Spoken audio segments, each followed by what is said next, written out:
Welcome, everyone. I think we are live. I'm going to post this for us and we will get started ASAP.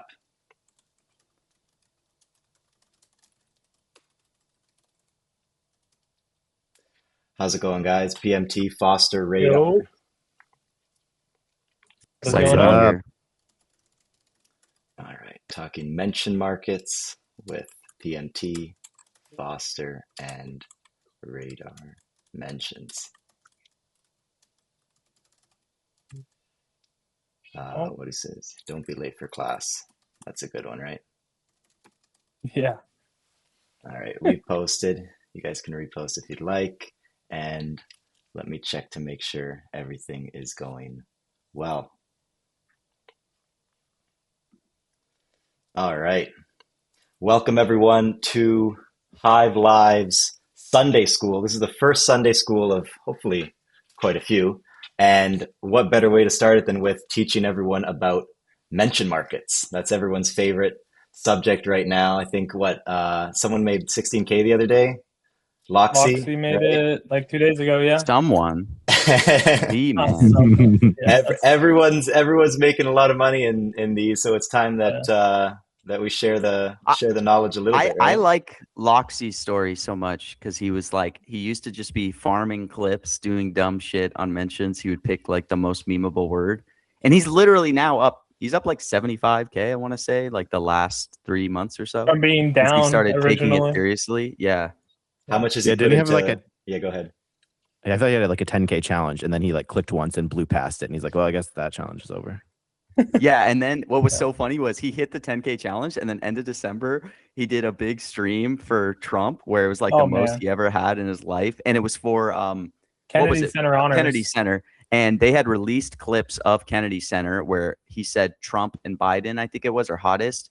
So he was like bonding it at like 90, and he went live for the stream where he had like the most he'd ever had on a mention market, and they cut the clips in post production where he said those words. So you're just That's so watching him live. crazy. He lost like 5K, and so his challenge went back, but then he clawed back. That was a legendary stream. Yeah, it was great.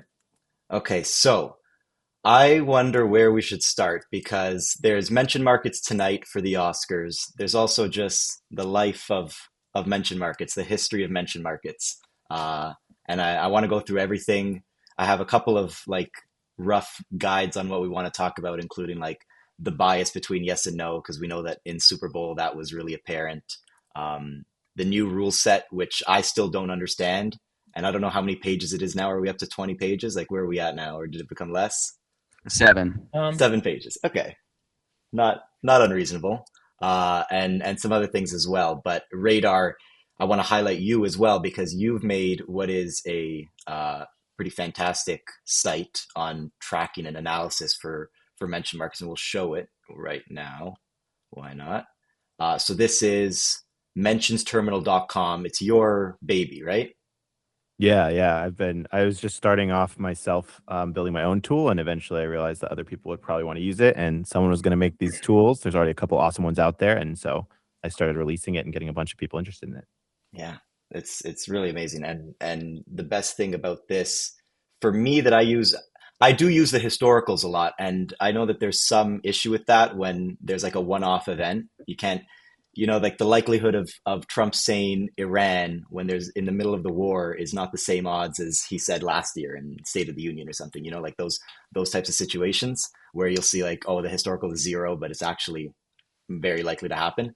But there's other things as well. So why don't we start with how to size in, like how to build a portfolio of mentions and what market should we look at for this? Can we look at Oscars? I don't know if you guys have done a lot of research for this, but when you're initially looking at a market, what's the first thing that we start to think about? I don't know, Radar. I haven't done Foster, I haven't yeah. done anything on Oscars, to be honest. But I mean, like, for me, I just scroll the market and I try to see what catches my eye as potentially seeming off, and then I'll Mhm. dig deeper. I kind of like scroll through and I'm like, okay, why is he going to say why is Netflix at 70%? And that might seem high for something that is maybe more like traditional media. So then I would start digging into, is Netflix brought up in previous events? Is there a partnership? Is there a sponsorship? And I kind of just dive into strikes one by one for like what stands out to me. But That's actually, I yeah, go ahead, PMT. I was just gonna say, like, even more high level to me on these types of events, the way I think about it somewhat is, in mentions, the bread and butter is you have a lot of reproducible events where if you build an edge in that specific category. So what I mean is like Trump events, Mamdani events, Hochul events, Powell events. These are all repeated mentions that occur daily, weekly, monthly. So I think the Oscars is a good example of one of those like far out categories where, it's not repeatable really. I mean, sure, it's once a year, but like, so when you think about events like this, it's like the markets are going to be very inefficient. And also your sample size is extremely small, like just having one. So these are definitely like interesting markets because, if you're going to do a lot of research, it's not reproducible. So someone like me, the reason I don't play these markets heavily is like I'm pretty lazy, right? Like, am I going to spend hours looking at Oscars for a one-time thing? But I do think like for newer people, these types of markets, you can find sometimes the most low-hanging fruit if you actually put in the time and you're willing to for like a few hours researching heavily the Oscars. Yeah, so that's interesting. And what Foster said about like partnerships or something, I think about next gen stats for the football games. Remember those yeah, ones? I don't know if I can find them now, but say pro football, because it was a Tom Brady one, right? That one. Maybe I'll look at one of these. But you always have next gen stats as a strike, but it yep. only ever happens when it's like the Tom Brady. What's his broadcast type? What's Well, the there was channel? certain Amazon. ones that would do it. So like, it would hit on Thursday Night Football because I was sponsored by Amazon. Sunday Night Football had a deal with them, and then Monday Night Football typically wouldn't hit it. But yeah, there was a lot more things that went into it, especially towards the end of the season. Things would change, but knowing the setup of that, and then people were essentially buying next gen stats, I don't know, at its like raw hit rate. So like on a night where they don't have a partnership, it would still be inflated heavily. Like that kind of stuff was awesome. So yeah, repeatable markets are great. But Like so, Yeah, and the way I think about this is mostly from the school of PMT. I think I told you, Joel, that I started doing mentions from watching you, and I think you always talk about basically the data and the vibes. And so there's a lot of markets. Every market you have both. You have some data and some vibes, but some markets are much more data driven because there is a lot more content and context and what's been said in the past. And then some markets are just very heavily vibes because you just don't have as much data. And in vibes, I put everything from the news cycle to and current events to the structure of an event to what else could have been driving what they're going to say and things that you can't always put data on. So your point, Phantom, about like will Trump say Iran? Like that's kind of a vibes news cycle thing because you can't just look at the data from the past. And so I think that's to me where this one is super interesting. And like PMT said, there are a ton of inefficiencies when things are just vibes, but so much of mentions is just pattern matching. And so if you're actually good at picking up on those vibes, you can really find edges. It's just much higher volatility because you don't have the data to back it up.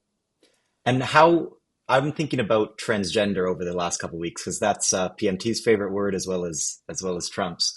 Um, when I think there was one rally or something that he dodged transgender. I don't know if it was State of the Union. Was it State of the Union or something like that where he Yeah, he dodged? dodged it at State of the Union. Yeah. And that market used to be trading at what, 70 and above before State of Yeah. the Union, and then the couple of rallies after State of the Union, it was much lower. Do I have that like Yeah, chain of yeah. events I mean, correct? I think a lot of the times as the game has evolved a little bit, it's less so just like picking up free dollars from like dumber people and more so just thinking of like almost where could other sharps maybe mess up, and that's where you can get like size. Like for me, like the other part of the vibes aspect getting like more deeper as well is if you can pick up on kind of when there's a brand new news cycle or maybe not news cycle, but even a brand new messaging campaign or whatever, right?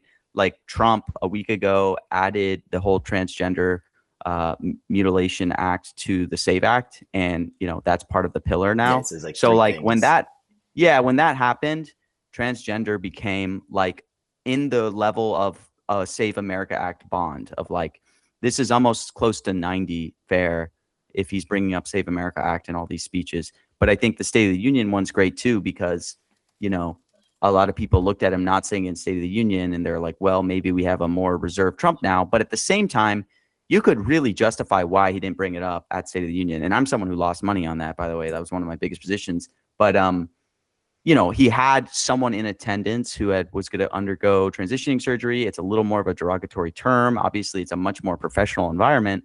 So it makes a lot of, and also State of the Union is going to be way more prepared. It's not off the cuff. It's a speechwriter thing. So it made a lot of sense why he wouldn't say it at State of the Union. And yeah, to your point, I think a lot of people use that as a data point to say he's moving off the topic, but I did not agree with that. And, he's hit it in almost every speech since then. I'm sure now the price of transgender will probably be at least 80% in all his rallies kind of coming up. But yeah, just picking up on those new cycles, like of that new thing where it's added to Save America Act is another big thing. I do think, just to add really quick, on the messaging changing, I think that's a super subtle thing that is hard to pick up unless you're in every one of these markets and watching all the speeches. But once you do and you have that pattern recognition, I remember one of the biggest things that I was consistently able to print on was ICE no, when the messaging had shifted away from wanting to talk about it. Yeah, we were both on that too. Great. Yeah, we were on that. Okay, There were everyone but me, but okay. Go ahead. We'll tell you next time. Man. It's okay. But it's the kind of thing where like for like 8 or 9 markets, the average traders, even some who probably are relatively sharp, would be like, well, of course ICE is in the news cycle. It's all everyone's talking about. So ICE, yes, it's priced weird, but Trump didn't want to latch onto it, and it wasn't performing well for him on the ratings, so he just wouldn't mention it. And so those are the kind of shifts that happen, and then for a while, and then they close on efficiency, I think, once people kind of figure them out after a few events. Now, one of these big inefficiencies that I think PMT has talked about a lot on his streams, because I know you were telling everyone to buy transgender throughout the stream this Kentucky rally, I think it was Kentucky last week, was time decay.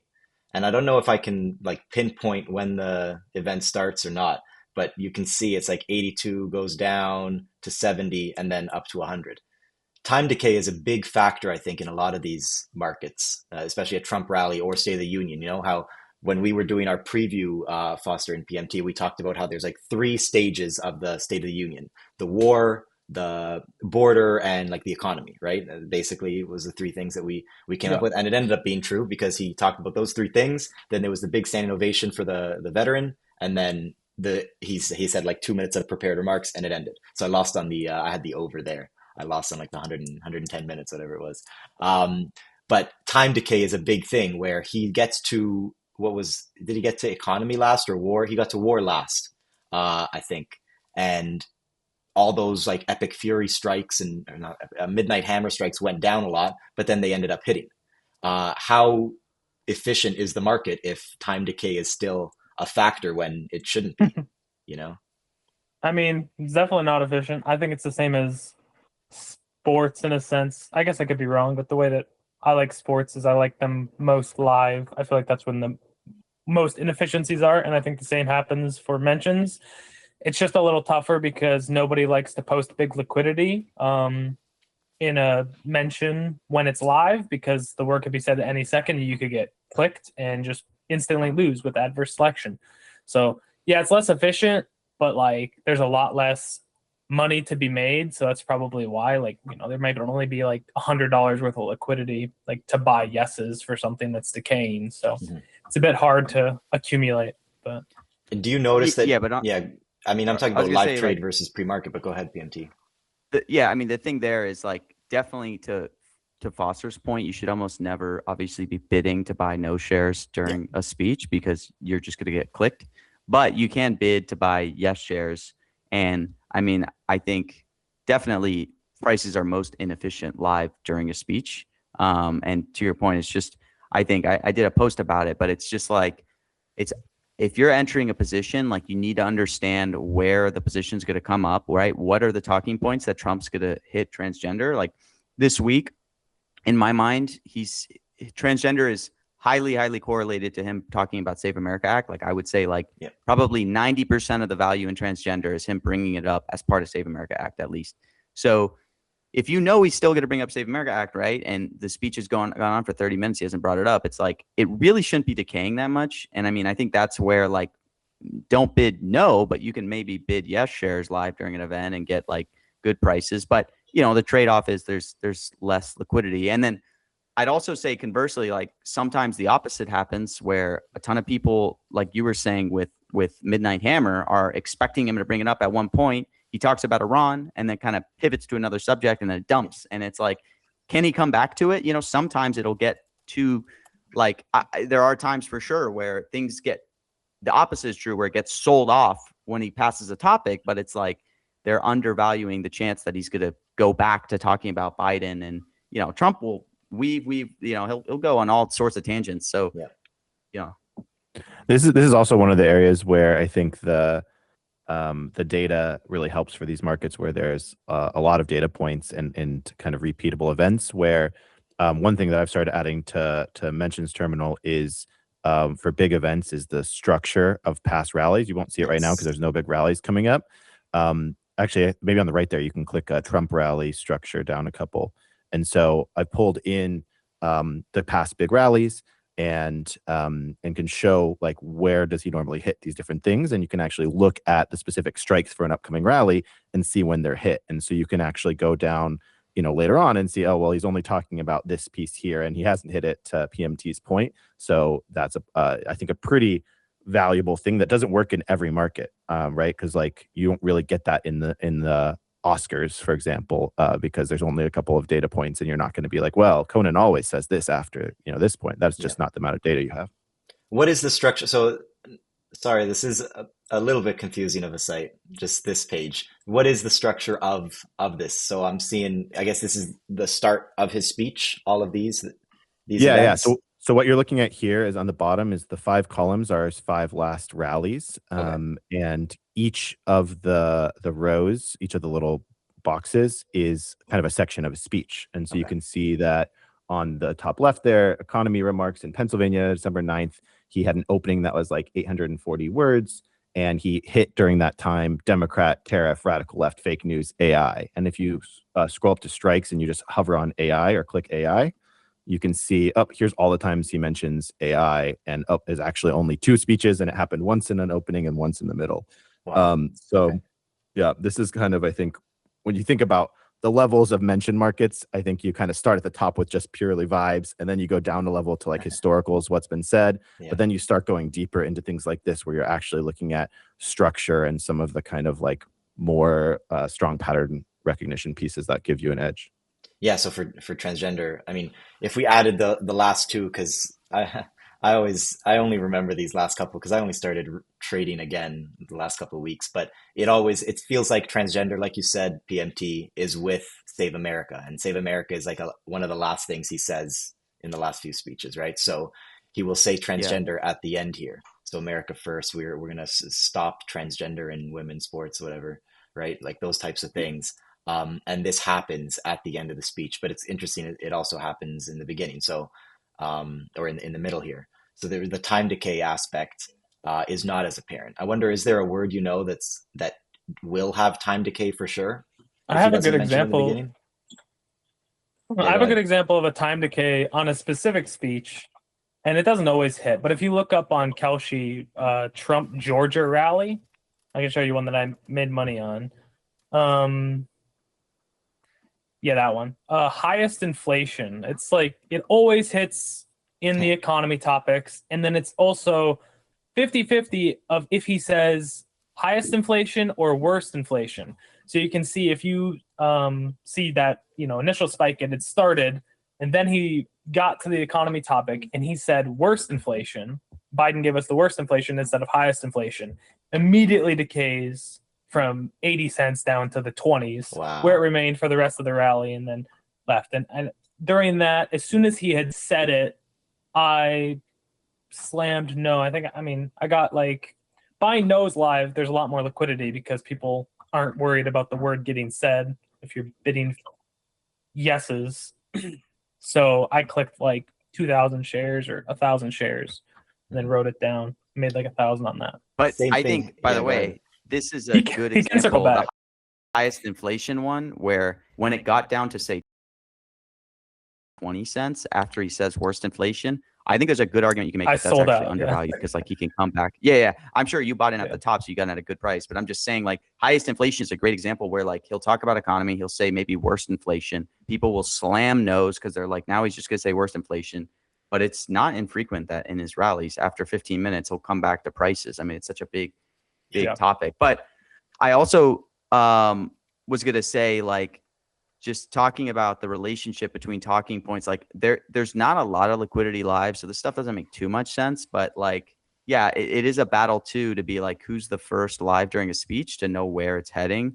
So some like low hanging fruit ones that are like all public, so I'm not afraid to share it, are like things like, if Trump says a year ago we're a dead country, obviously he's going to say hottest, right? It's a 99% fair value that he's going to say hottest. And like just last week, he says that line, and I was able to buy like 1,500 at 88 cents on yes. And I will take that up to however high. And then, other ones that people, have found. There's the dead country one. The other one is, no, that everyone's obviously aware of. Yeah. As soon as he gets on the topic of most favored nations, right, you always see it spike up.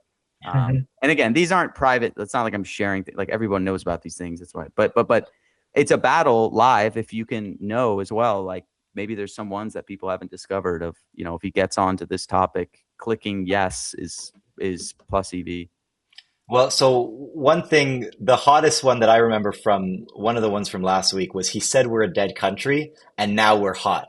We are so hot. He said he didn't say hottest for another like 20 seconds. But when he started saying hot, it goes up to 99 and 100. And I'm like, oh my goodness, this is my opportunity to get the 1 cent click that everyone else is getting, right? So I'm about to click the 1 cent. And then I hear hottest. I'm like, shit, I just missed it. And the same thing happened with no last week, where he is talking about Macron and that story. But instead of saying no, he said no. And I'm like, okay, this is maybe an opportunity next time where he's going to start talking about this story of Macron and the leaders at Davos. And he won't actually say no. Because I counted, I sent it to you guys. He said no 1 time, but he said no 5 times. And I'm like, okay, maybe this ratio can carry on where if he's saying this story, he might just say no and miss the third one. For that speech specifically, there no wasn't a strike. I don't know if it was this one or another one, but it's something that I thought about and I'm gonna try to apply next time. I love the hottest one because Trump will very frequently say, a year ago we were a dead country, and then he'll get sidetracked. He'll rip for like 5 minutes. It's like.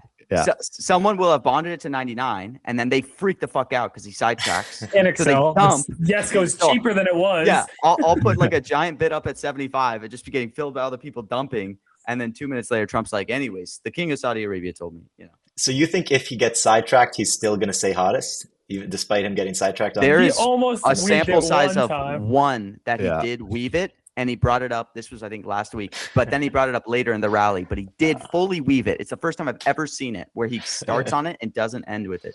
That's incredible. Okay. Wow. I want to talk about the new rule set as well. If I can get a new, where can I look at to find the new rule set? I'm not very familiar. Look at what's a mentioned. Yeah, look at one of these. It'll be on these. They have a sport mention contract. I don't know if they're different. Oh, it's a separate contract? I think if it's you pretty go much to useful similar. rules, click that. Yeah. The Powell one is different. Is it 7 pages? Yeah, it's this. Is it 7 pages? Oh yeah, new mention. So Radar, did you also tweet out like a summary of the changes?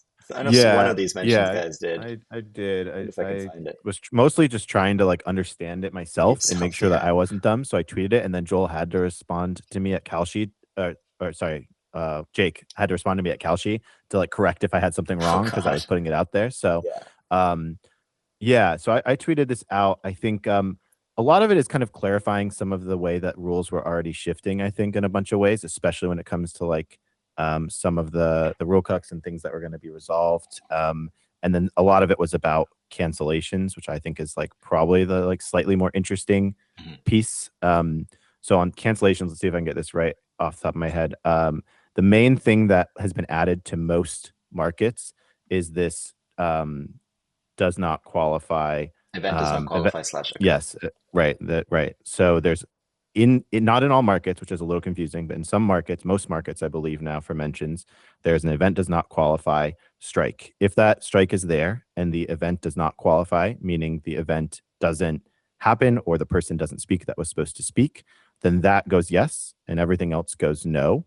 And so that is kind of, I think, in some ways helping your average trader who's playing mentions, because it shows you the fair price that people are putting on the event not happening, where previously that was baked into all the other no prices. And that could create a lot of situations where people didn't realize that an event might not even occur. You don't even think about that. So now I think this really helps to give that kind of fair value on screen. And yeah, I'm probably not going to remember off the top of my head. Maybe Foster or PMT, you can add in. There are certain rules that happen when an event is just delayed or canceled, or when that strike's not there, that are all subtly different. What am I forgetting? Yeah. I mean, the only other thing I know is like, yeah, if that strike for event does not occur is not there, then they settle at last fair price, which I assume will be before it's public that the event's getting canceled. Similar to like Common A, they'll try to pull out any of the data that's baked into like when people realize it wasn't going to happen. Yeah, there's problems with, I guess, all of the solutions, and I think that they're trying to figure out what would be the least harmful. But in the meantime, I don't think that that's much of a factor, because it seems like they're constantly always listing the event does not qualify, which I think is a good thing. I didn't think it mattered very much whether you have this or not, but when you mention it, Radar, that now you get to see a visual representation of what we're pricing in for it not happening, it makes sense. But initially, Bernie was the one that sparked this, right? Basically, or have their probably it was the final straw. Yeah, Bernie was probably I do think it's great because, like when you open up a market, oftentimes the highest probability event is at the top.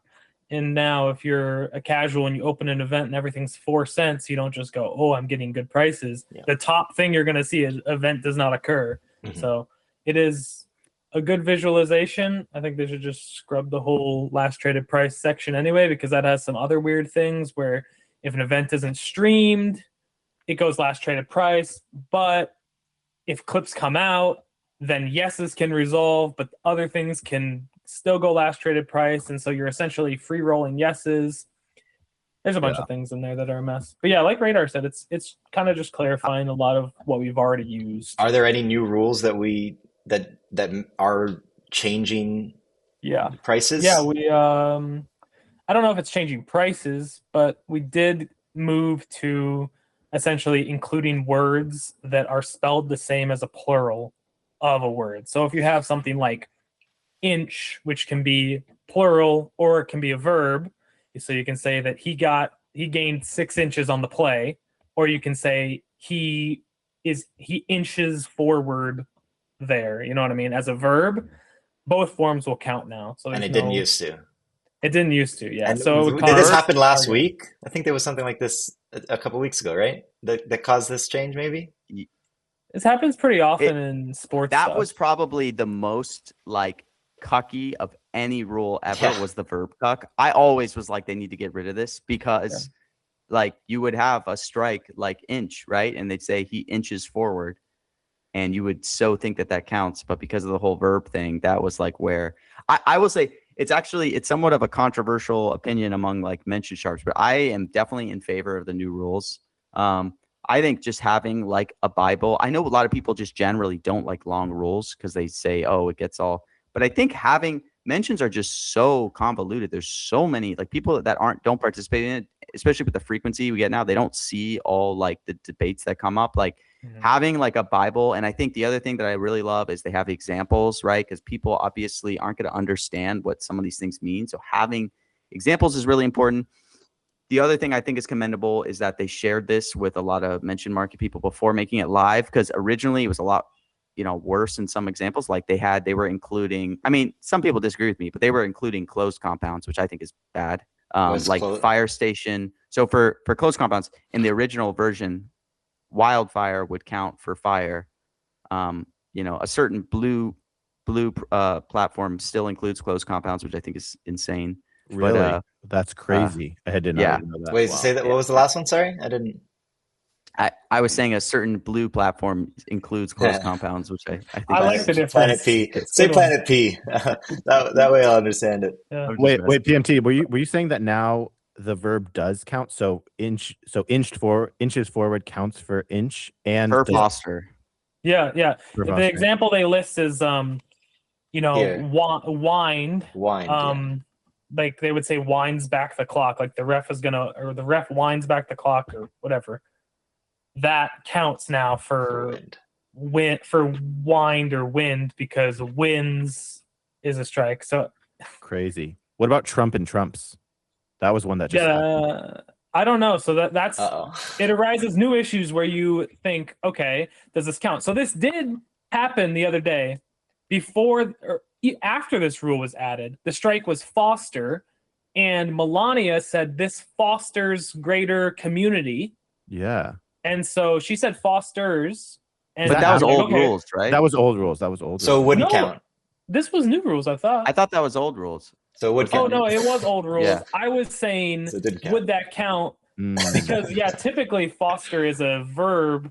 It is. But yeah. I can be a noun. If you're going to say you're going to have 3 fosters on the call, then but regardless, use it as a plural. Regardless, under the old rules, it wouldn't count because it would not. It was always a verb because it was used as a verb. Yeah, but you have situations like Radar just said, where you have Trump, and then someone can say, "Oh, that trumps this." Yeah. Does that count? If it's only so under my interpretation, it is a noun. Trump is a noun. It's a pronoun, right? So you would be allowed to add an S to it under my interpretation. Yeah, but you're gonna get people arguing that anything can be a pronoun now. Well, you know what I mean? Something I think isn't really important as like a message, I guess, to some of the sharps that are like don't like these rules. I think it's just so, prediction markets for the last 2 years were this super niche thing that just had like, a few niche people on them, right? Everybody was familiar with rules, things like that, to where now, especially kind of Kalshi with their marketing campaign, right? It's like they're getting a ton of recreational users, which obviously you should want, right? Like non-sophisticated users. I mean, that's good if you're a sharp, obviously. It's better liquidity for you. So I think something all these platforms are now realizing and having to fight with is to create their products more usable for recreational retail like users. And I think like Common A is the perfect like wake up call to that, because, that was something to where like, if that happened a year ago in like the sharp community, like when it was just like regular people, like that wouldn't even be debated, right? That was so obvious where it was going. It was so clearly in the rules of like everybody was putting their money on no's, like knowing what was, but that's not enough for a recreational user. They're going to feel cheated regardless. So it's not a matter of, did we just have it in the rules? It's just creating it to where rec users are not going to feel cheated. Granted, there's only so far you can go. They're always going to kind of complain no matter what to an extent. But that's why I think stuff like this, where you have the event does not qualify, to make it more visible to where they don't feel cheated, right? They're obviously going to feel cheated on like the Bernie kind of rug market, right? Like, so I just think building the products towards that way is like a really good thing to retain these people. And then, I just think that that's something that prediction markets now are going to have to grapple with, is as you expand to recreational, like more broad users, you can't just say it's in the rules. You really have to cater it to them. And then last thing I'll say is like the best example of that is in the sports world, right? Where it's like DraftKings, FanDuel, if somebody's taking an over on a player prop and then the guy maybe plays one game, then gets injured or plays, and then they lose, even though you can say it's baked into the price of the over, you have DraftKings saying, well, we'll pay you back money. It's just funny seeing the same dynamics happen in the sports betting world that you now see on prediction markets, where they realize people are going to feel cheated. So it's just such low hanging fruit to make it a little more, better for a recreational user. And it doesn't really cost that much, right, on a company level to do that, to extend an olive branch of that kind, right? Right. Refunding their stake at least, right? Well, it's Um, easier for a sports book, obviously. yeah, Those because they kind of pay things they are pay them in unattainable credits. They pay them in an 7 day exchange. credits. Yeah, They don't really. and they're already winning against the person, whereas Yeah, Kalshi has nothing. I think that I agree with Joel 100%. I agree with him, like that. We do need to take care of the recreational people and the people who are on the platform for fun, so that it's better incentive for people like us. I don't just want to trade against Moonlight and PMT and Radar all day in the same market. Rather, we all be on the same side. But I don't know if this contract is like the perfect solution to it. I think a lot of examples help. I think some of the examples are like the one right underneath the winds up one, like uses border wrong. I don't know. The example's wrong. There's also things that have been brought up like, okay, well, if you're going to start giving last traded price to some people, they're going to start expecting refunds in other markets and stuff like that. Or if they get used to all words with an S counting, and then somebody says robotics or economics, and then those don't count because they don't have a noun. yeah, So, there's a Yeah, lot of I problems with this still, but I think it's better. it's important to say with that I believe there is really no perfect rule set because it is so nuanced and it's not obvious how nuanced it is. And so I agree that it's just like a really positive sign that Kalshi is making the effort, putting in thought. I didn't know that they talked to a bunch of people beforehand. That's awesome to hear because I think the more that they can iterate and get that buy-in, the better. And it is just a good sign overall for the platform and for mentions in general that they're doing that work. yeah. Yeah, I completely agree. And I mean, I will say again, yeah, like I don't think these rules for sure are perfect. I don't think you'll get to perfect rules, but and I would also say last traded price, I am almost always going to be against ever resolving a market to last traded price. I think it's so bad, but Yeah. like I get that you have to do it. But I remember that he was asking people basically for input on this, and I don't think originally they were even going to have an event does not qualify strike, and they were just going to do last traded for anything that didn't appear. And I was like, man, I think that's terrible. But at the same extending an all range of like, I get that you have to also cater direct. I want them to stay, but I think this is a good middle ground to where, sure, there's a world stuff goes last traded, but it's almost never going to because they're probably always going to list that event does not qualify. So it's like a way to get around it. So I think it's a good middle ground to where like people, at least it'll get them thinking like, oh, this event might not happen, Yeah. Um, just on the topic, there are a couple of, I don't know if they're contradictions, but just stuff that I don't really understand. I'm thinking about the Jordan situation from was last night or 2 nights ago, where Zelensky, double I, all count. So I don't know, maybe Jordan with a Y is some No. trans. That's a language transition. That's different. Yeah. So, but Jordan, where does Jordan come from? Is it like if you look at the origin of the name, right? I don't know. Come on. But then, See, lift and lift don't count, which would make sense. I mean, yeah. I know it says trademark spelling, but and then the other situation is proper noun and common noun are treated identically. So for that Trump's thing that we talked about just a second ago, they are identical. Yeah, Treated. and that was a problem because so we would have like a strike of security on an earnings call, and then they would reference a company named Bank of America Securities, Mm, and the company's name, Bank of America Securities, isn't a plural of security, it's a its own proper name. noun, Yeah. and so then it would be argued it wouldn't count. So So yeah, under these rules, it's it just would, flushing out a lot. I Yeah, guess. they Okay. kind of did away with that, My which I think is good. my advice, by the way, if you're ever like, thankfully, these rules I think will prevent a lot of disputes in the future. I'm sure there's still going to be disputes. My advice, if you're ever trading in a disputed Kalshi market for mentions, the more thinking you apply to it of like looking granular in the rules, blah, blah, blah, blah, the more wrong you're going to be. You got to just go with the general assumption of like B of A Securities was a recent dispute like a month ago that most sharps were on the wrong side of. Like they got rinsed because there was basically there was historical context where the strike was quantum and a company called like Quanta Securities or Quanta Quanta, something yeah. Yeah. So the plural form of the strike was in the proper noun name of a company, and they ruled it no. Because it wasn't. So everyone interpreted that. All the mentioned nerds interpreted it as, okay, if the plural form of a word is in a proper noun, it doesn't count. So when P of A securities happened, the strike was security. I mean, it was actually so funny if you were looking at the order book because people had set up like just walls of bids on no's at like 5 cents, 6 cents, 7 cents, 10 cents, of like 10K live during a speech because they knew they were going to talk to an analyst. They'd say from XYZ securities, and their argument was I would go no. And then it was just like for the 20 minutes it remained open, the order book was just completely fighting on like where they would resolve. Most of the sharps, I think, ended up on no based off of the historical context It did and over resolve. analyzing, Yes. and it went yes because crazy. he's like, it's securities, like, come on. Yeah. Yeah, fair. That was still under the old rule set? Yeah. Okay. Which Well, so they shifted towards counting it just because in spirit that one was a lot different than quanta.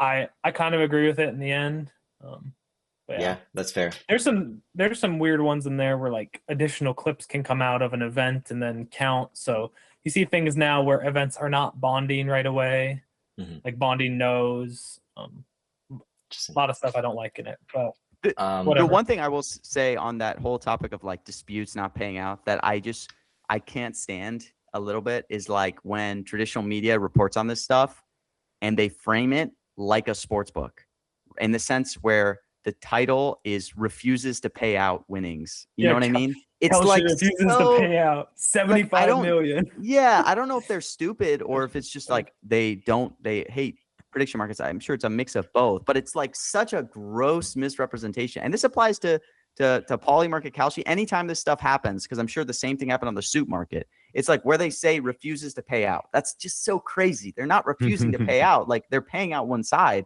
But whatever. And I will add to that, they went so far above and beyond on the community death market to give back. I didn't realize at first they actually refunded people who had previously like traded on the market, already closed out. They got refunds. It's like so far above and beyond what you could ever hope for.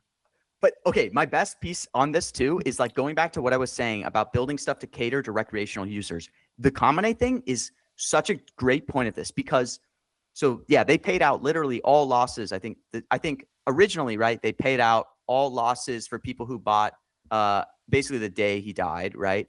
But then people were just so mad that they paid out entirety of losses on the market. The crazy thing about that is that the way the payout system works on Kalshi, right? They have to first settle at last traded fair price. So if you were someone buying yes, it's going to show a loss if you look at your slip, like if you just click the slip. And then they have to separately, as part of a different process, credit your account. And the whole credit process for Kalshi is kind of like convoluted. It's hard to find. You have to go into like your profile. So literally, like, I'm convinced that over 75% of people didn't realize they even got their money back because of the simple thing that they look at their slip and it still says paid out at last trade price. They can't see the credit. So it's crazy because they spent all this money and they don't even get the goodwill from like the majority of people to not realize they did get the rent. If they did that one UI change of crediting it to the slip and people could see the slip, I'm serious. Like it would have been night and day. It's so crazy to think about how small of something for like a recreation user would have just changed the whole, because they don't know their account balance. They're not going to know that it went up $30. Like, that's fair. You're right. It's sad. But that's what happens sometimes. Hey, new platform, they're improving, Just a small startup. Yeah, exactly. Okay. I did not realize, and I was on the no side. I got a refund and I didn't even expect I was going to get one because I didn't think no people deserved it, right? Like for the last fair price, my average was what, 76, and it ended up resolving to 71, for example, the March 31st. And I was like, oh, okay. Again, my thesis behind it was you can arb yes on Poly and no on Khomeini, right? Because either Polymarket was going to resolve yes and you'd get your stake back on Kalshi, or they'd resolve no and you'd just get that little 5 cent arb because it was an arb between, and Polymarket was cheaper. But actually you ended up getting a refund on Kalshi, which is nice. So it worked out. I was eyeing that. I was scared of the reverse middle in that situation, which There was was really one niche. situation, right? It was like if he announces he's going to step down over a year in advance or Yeah, under a year if in he's like, I'm advance. going to step down at the end of the year, Yeah, Kalshi would resolve instantly to that was whatever date he scary. said that, Yeah. and Paulie would wait. Super niche. In hindsight, should have just slammed 100K into that ARB and enjoyed the payday, but whatever. Okay, we have a few Not even questions in the yeah. chat, but go ahead, PFD. Last thought on this. Well, I was just gonna say, last thought that day was so crazy, like when he was dead, because you're just like, you know what last traded price is. It just felt so. Yeah. Anyways, You got it 1 minute off, so you're not going to give you the I credit. was literally 1 minute off. Yeah. Okay, someone asked about JD Vance for variety. JD's his tune somewhat changed in North Carolina. That's from Det Fine Singen. Do you guys know him? I didn't listen to the new JD Vance, so I Do we guess have JD Vance analysis radar? You should have historicals. Yeah, I don't know if I have the structure live right now, but yeah. Okay.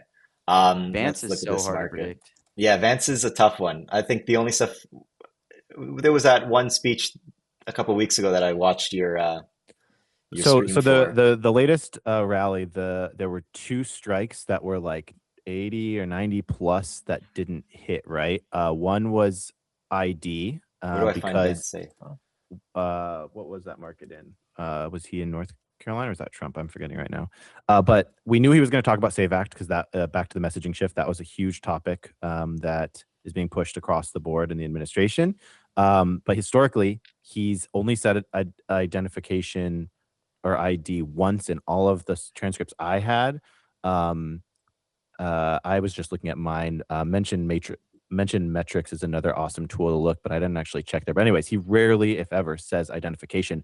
But we know he's going to start talking about the Save Act for the first time. This was his first rally post Save Act becoming a big deal. So it was at like 85 cents, I want to say, yes.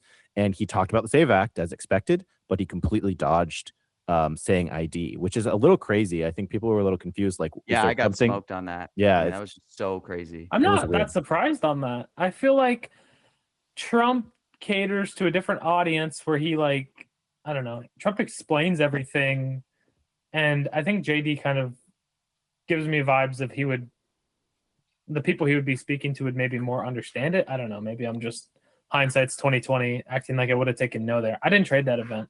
It's just if you know like 95% he's gonna talk about Save Act, like what are the talking points to say? Like he's not going to be like transgender for everyone. He's talking about election integrity specifically. So like it just seems like I don't know. Maybe I was really on the wrong side. Yeah, that does seem really likely. I am surprised that he didn't cover it in that. The other one that was above 80, I want to say at 85, 90, was tax on tips. This man spams. Yeah. So if you click dodged that. Yeah. Oh, I don't have it in here. So okay, just a little bit of subtlety on that site. It shows you in the historicals, it just shows you what Kalshi's ever shown. So if tax on tips wasn't a strike, then there's these dashes. But when it is a strike, it shows up. If you actually put in your own transcripts from the transcript management tool, then you'll see the full data on when did he say it, even if it was a strike or not. So he always says on these rallies, tax on tips. He said it, I think 100% of the time. And, it's like the no tax on tip, no tax on over. It's the whole thing. And he talked about the Great Big Beautiful Bill that gave that cut. And he had 3 other points. And we were like, all right, here it comes. And it didn't come. He said, no, he said, who likes no tax on something about your 401k, I believe, or something. So anyways, he just completely dodged. It was crazy. So those are the 2 big weird ones that I guess the question from Chad is like, is that an anomaly or is that a shift in change? And did he, how would you bet it next time? I guess PMT, would you keep the same bets or would you change your bets on those 2? I would probably keep it the same. I mean, did he come back to tax on tips or did he fully dodged it? Yeah. Wow. He fully dodged. It was crazy. And yeah, I'd probably 95 to 0. Vance is so hard to figure out, man. That guy is like, I mean, how long does he usually talk for? Is it does he have variations in that as well, or he does like rally context speeches and then he'll also take questions at the end? A lot of these, like, it's such a weird context too. So Vance is really hard to figure out, and you don't have that much of a sample size, and he's just also such a weird guy. And there's Rubio. Start betting on Rubio. You ready? I know. And there's less like coverage usually. Like a Trump speech, everyone's covering it.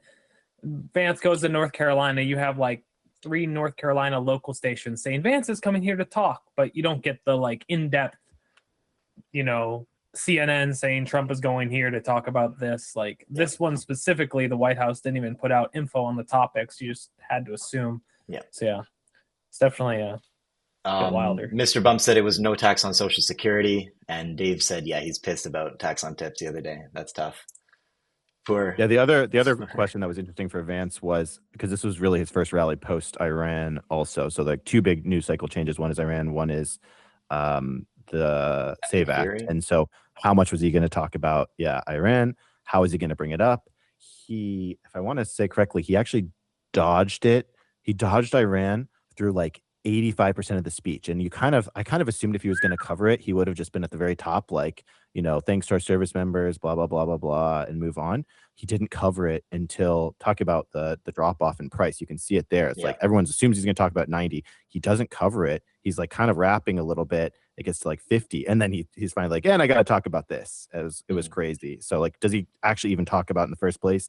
And then does he mention Epic Fury and some of the other hits that could come with it was the big question there. Now for that, time decay is a bit more nuanced because unlike transgender where he's going to talk about it during the Save Act, Iran is something you don't know if he's going to talk about. So for that, it is justified to be dumping, right? Like it makes sense for this to go down. Oh, I think Foster, you're muted. Yeah, There's I was also gonna a say, Q&A. There's also a Q&A component that was a little tricky because he does have these Q&A. It's not clear always if they're pre-screened and what they, if they're going to say don't talk about that or feed him a softball. But yeah, sorry, Foster, go ahead.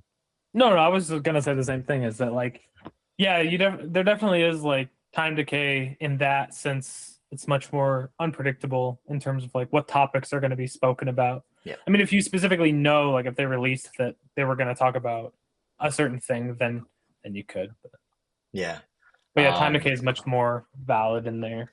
Yeah, I remember he goes like, oh, I want to give time to the local reporters, and he lets them ask questions. And yeah, I guess they're usually softballs, right? So, but just because it's a softball doesn't mean he's not going to say Iran. Like you could ask a softball question about Iran. How successful is your mission going? Right? Phantom, while we're on questions, I did have a couple of people respond to one of my tweets for questions. I think the 2 big things that I was hearing from people that I'd love to hear Foster and PMT your thoughts on. One is always about sizing and just how you think about sizing in general for markets, both the question of sizing up, but I think probably more relevant to the wider group is like how you just even start with how big to bet and how you decide to feel comfortable there. And the other kind of related piece is like, if you aren't trying to size up, I think it's probably a lot easier to go from 100 to 1,000 than to go from, 10,000 to 100,000. So what is different about what you would recommend to people who are, in the hundreds or low thousands of bankroll that you would change how you would approach mentions and things? I think the 2 people probably the worst to ask about sizing are me and PMT. Well, me more so. I undersize so hard on everything.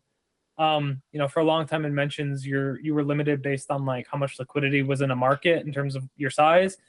Now liquidity is getting huge and you can get down to insanely large positions. I mean, I probably still couldn't get down as much as I should on some spots, but I personally just put down whatever I'm comfortable being wrong with. I don't know, depending on how far off of fair I think. I guess essentially it's like a mental model of Kelly. Like probably 1/10 Kelly, like mentally is what I would probably work out to, but PMT probably has a way better answer than me. I don't know how you Kelly, say. just on the Kelly topic, because I have been a Kelly doubter for a while, and I have been debated on, and I've lost the debates on Kelly. But for something like, I know mention markets now, there's a lot of quantitative backing for a fair price, but for one-off events where fair price is not known until it happens or not, I don't believe that Kelly is valid because you don't have the ability to back test your strategies. You know what I mean? Like there's no reason that transgender, like when you're putting into the Kelly calculator, right now I could buy transgender for 64. I believe it's worth 70. I don't think here's the thing though. Say it's worth 70. There's no such thing. Like Kelly doesn't doesn't care about the actual odds. Like Kelly is just math. It's just true. The question is, how confident are you in your edge? And so what you need to do in this one-off scenario is actually say, all right, what is my fair price? But like, what is my actual margin of error here? Because if it's priced at 60%, you're like, I really am like 80% confidence this can happen. That's like 20%. If you have a bunch of data, you should be way more confident in that. If you don't, you should give yourself a buffer there and say, you know what, I could be off by like 10 or 15% here. I still think it's a good bet.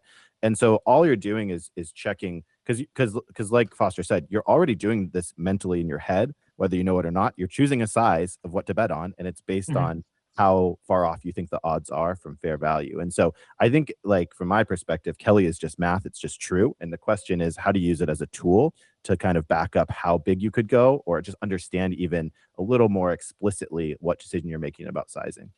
Yeah, fair. Yeah. So I think going back to the original question, how I would answer it is it's always tough when answering questions on this stuff of like the audiences you're talking to, right? Because like if I'm talking to someone who's already sharp and has long-term edge, like my advice is completely different to someone who's brand new or whatever. So if you're like relatively brand new and to prediction markets as a whole or just getting into it, you should start with as small of a bankroll as feasibly possible to where you'll still at least be interested in like putting in the time to like think about it. So like that means like literally like there's almost no reason you should have more than $100 unless you're just not even going to care at all to put in the research if you're only putting $5 on positions. The reason you should start extremely small is that the truth is the majority of you are not going to be profitable over a long period of time. And to even get to that point, it's difficult, right? You have to put in a lot of time. So the reason I'd say start so small is because there you can just have this small amount of money that isn't that meaningful to you, to where the most likely scenario is you're just going to probably lose all your money. But in the case that you actually build out a long-term edge, it's really easy to scale from there, right? So like you should start with as little as possible. That way you can test it out and be like, okay, am I actually someone who has the wherewithal or whatever to be profitable in the long run, right? I'm doing like $5 positions, whatever, maybe use Kelly as a guide. I really wouldn't recommend Kelly if you're new though, to Ryan, to Phantom's point. So that'd be first, my advice is if you're new, start with as small as you can.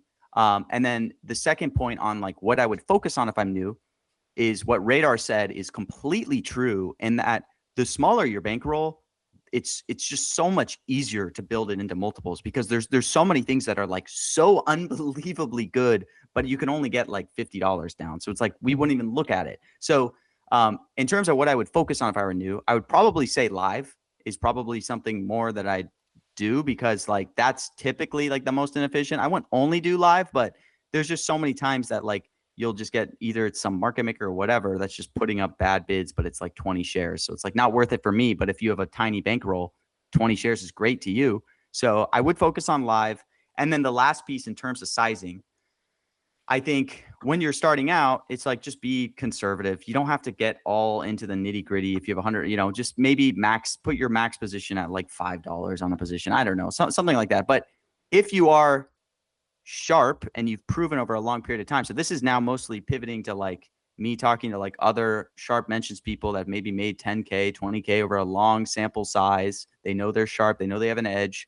I think Kelly is actually something that's really good to use, because I think you're going to chronically undersize. When I talk to other sharp people, the biggest thing I see is that, and this includes myself, that they undersize in their positions for like no reason. It's just because it's like hard to want to have $100,000 on a freaking Powell speech or a Super Bowl. People like Moonlight and maybe Kenobi or whatever, like they're extremely sharp, right? Don't get me wrong. But I think the biggest distinguishment between someone like a Moonlight or someone even like you, Radar, probably, but you're building up to it fast, is like they are comfortable as their port grows, they are sizing up big, big, big, big. And they probably have a similar level of edge, but their Moonlight will put $300,000 on State of the Union, as he should, because he's diversified across a ton of positions. There's no risk that the speech isn't going to happen. So it's kind of a long answer, but I guess to sum it up, like if you're new, start with as small of a bankroll as possible to first figure out if you even have an edge. And then, in terms of where your focus should be new, I'd probably focus more on live events, but because that's usually where it's more inefficient. But just focus on everything. And then I would say in terms of sizing, if you're new, like it's not a science, just size small. But if you're very sharp, like do whatever you can to size up bigger. Like it's almost a motivational speech to the sharp people out there. It's not going to necessarily last how it is right now. Like mentions are going to get sharper. The stuff's not going to always be the way it is, where it feels like sometimes there's free money. So you really got to take advantage of this. And like, if you're someone who has made 20K over the last few months trading mentions on your little $100 positions here or there, like there is almost nothing that separates you from like a Moonlight and being able to get to that position, because you have an edge. You just need to start sizing up. This is an important topic, and I know Andrew Murata just commented like his bankroll's 5,000. The money is significant to him, right? Foster, when you started, I think people know your story, right? You kept withdrawing. Like I haven't withdrawn from prediction markets in over 2 years. Just under 2 years. Whereas you've been withdrawing, right? Like, and most people withdraw to pay whatever they need, right? Living expenses and rent and whatever, houses, mortgages, everything. Because that's what this life is about, right? I'm a young guy in college, right? So I don't have many expenses. But your story is where your bankroll, I don't know where it's at, but you've withdrawn most of what you've made, right? Or at least a good portion. I've withdrawn a ton. Yeah. So does that, do you think that makes the money more significant, like the remaining money more or less significant to you? It's still really significant to me in a sense that like Andrew said, it's like a mental thing. Yeah. I, go big on an event and literally I'm sweating it like so bad. I'm stressing. I'm literally like anxiety sweating if I'm like huge into a market, because this is like the only thing I've got right now. I left my previous job. I took a break from school. So right now, if my port went to zero or my port went down 50%, like that would be like hugely negatively impacting on my life, seeing as I have, this is the only thing I've got going. So it's a big reason of why I size small. And like, it's just not worth it mentally for me when I can still kind of kick ass with my small sizing. I'm sure I could probably maybe have broken a mill by now, but it's whatever. But despite small sizing, I mean, when you click the 1 cent Mamdanis, or how after that when you post about it, now everyone wants to click 1 cent. Yeah. When one of the pieces of advice that I got from, well, I remember the first Domer podcast was about how the only way to win more money is to lose more. Right? Yep. Where people are so hell bent on winning, where they need the 90, they can't buy an underdog because it's more likely to lose, right? You're not going to buy 1 cent because you're like, oh, that'll never happen. But really, the only way to win a lot of money is to buy the 1 cent American Pope to be the next Pope. To lose a lot on these underdogs. Not carelessly, as long as you think you have some sort of edge where you'll win in the long run, but to lose more, a little bit at least, right? You're not just trying to bond and make money buying 99s, right? You're trying to find edges in the lower odds brackets. That was one piece of advice. And the second one from 50 Pence, I think I had him on in October. He said to shoot from the hip. That was one thing that I've started to learn, where, Mamdani is 1 cent. Instead of thinking about why it's 1 cent, he just said thank you at the end of the speech. Is it over? Oh my goodness, what's happening? Just buy the 1 cent. Yeah. It's $100. You could win 10,000. $100 means a lot to a lot of people. So scale that to your bankroll, but just shoot from the hip and ask questions later. If I had $1 for every time I heard PMT say, "Why didn't I click that? It was just $60." Exactly. I'd have a lot of dollars. That happened to me recently with $500 to 50K. I have literally missed out on $150,000 like maybe 6 weeks ago. Literally free money on the ground, asking me to pick it up, and I did not pick it up. I picked up $6,000, and then a month ago there was $120,000 on the ground saying, "Hey, do you want to pick me up?" I picked up 10,000 of it. So like I should be up an additional 250K. And I just think of how different my life would be if I just suddenly had 250K more money. I mean, it would be life changing. You know what I mean? Like that's 2 years of my salary last year, like more like, but anyways, obviously you learn from it to to Phantom's point, just click the button. Just click the button and ask questions later, right? So I don't know what other examples I have, but you think about like Netanyahu. Someone commented, "Is Netanyahu dead?" Right? You see the video of him having 6 fingers, and one idea is to click yes on that. And honestly, that wouldn't have been that bad of a choice to click yes on an AI video and a tweet from Ryan Selkis saying Bibi's dead, because you buy yes, you ask the questions later, you realize it's a complete conspiracy theory. And there are people that are going to come in after you and buy your shares, right? Because the market went from 1 cent all the way to like 10, 12 cents, right? I think that is a great point. And I think another thing that's helped me with sizing up, especially what I love, is when they launch mentions ahead of time, like the fact that we have the Powell mention up for a long time, because my mindset's able to completely change. And I'm not thinking, is he going to say this in the speech? I'm thinking, okay, what is price going to be prior to speech when all the sharps have looked at it and they came in? And that was me for State of the Union, where it's not a matter of like, I feel like I have to hold these positions till the speech. I know if breaking news comes out, obviously, like this is going to impact price. So if I'm first mover, like it's going to be, a good buy. Phantom, copy that link. Go back to mentions terminal. Sorry, it was painful watching how bad my UX is. So copy the link on the Kalshi that you were just on. Copy that Kalshi link. Okay. Go back to the mention terminal and then click mentions analysis, the second thing from the left. So the top left is add. Yeah, now add it in there. Fetch. Okay, so I sent you. One sec. We're not showing. Let me just show the screen. Okay, there we go. So I sent you 3 transcripts from the last 3 Jerome Powell press conferences, and then you just so you have 3 transcripts on the right there. You loaded up this market. You can see here listed from top to bottom the most quote unquote mispriced per the data of just the last 3 events. Cool. So you can see gasoline, it's been said 0 times in the past. But we know, we have some context clues there, but sure. So that's why, So if you scroll down further though, not on this, just on the page. There you go. Word matrix. So this is probably the thing that I've used the most from my tool that I think most people get the value from.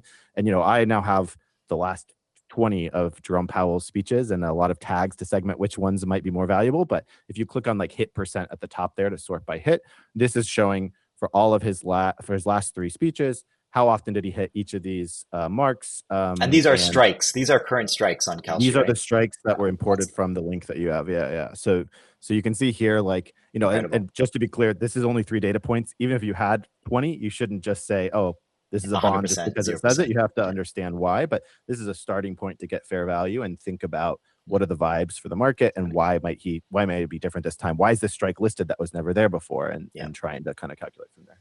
Yeah. Okay. We will get into this. Yeah. Because I think it is important. A couple more questions just on that topic of our sizing. And it's something that I like, the sizing thing, the shoot from the hip, all of these different like fundamentals of trading, I think are really important, because without it, you're just going to burn $500 on Khomeini. Yes. You're going to complain about Kalshi, and then you're never going to touch it again. And whenever someone asks you, when in 4 years, Polymarket and Kalshi are even bigger than they were, you're going to feel like you missed out a big opportunity, right? 4 years ago, when I first started on Polymarket, everyone called it a scam and crypto, fake money, Mickey Mouse money. And now everyone's DMing me saying, wow, I can't believe Polymarket is as big as they are, right? So it is prediction markets are a good investment. Just a couple more questions. Hate to see any variance in port value. Mentions are more stressful because of liquidity makes total port value fluctuate so much. Yeah, the portfolio value, I don't look at it. The website that shows your P&L by calendar. I know you guys I know that you posted it a bunch. Never looked at it in my life. Daily P&L is something that is only going to make you stressed. It can only make you stressed. Yeah, you'll have the 1 day dopamine when it goes up. Weekly, monthly, I think I do my P&L by week. Yeah, which is also a bit too short. But monthly P&L is really what you should be looking at. Because unless you just want a ego boost, which like ego boost, I like the ego boost. Yeah, like it's just not helpful. True.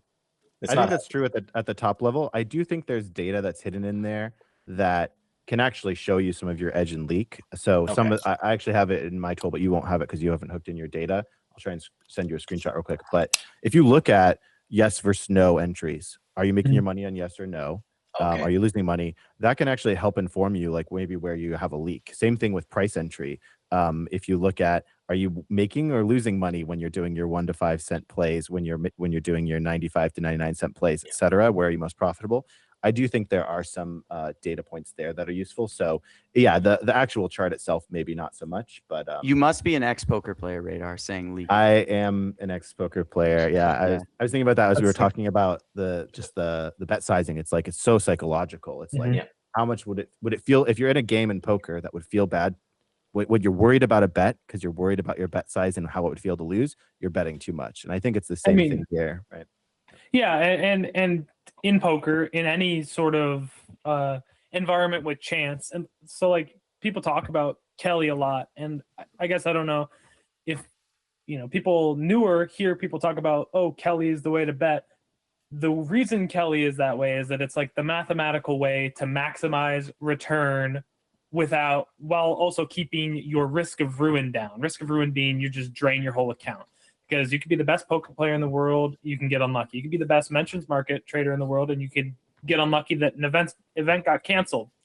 So for me, when it comes to sizing, if you're new, I also try to diversify across a lot of different positions. I'm not going to put, if I was starting out, I had $1,000 and I was like, ooh, this is mispriced, and you slam it all into one strike. Yeah. You're like, oh, Trump's not going to say crypto, slam all of my balance into crypto no at 95 cents. And then this is the 1 in 100 event where Trump got asked it by a reporter.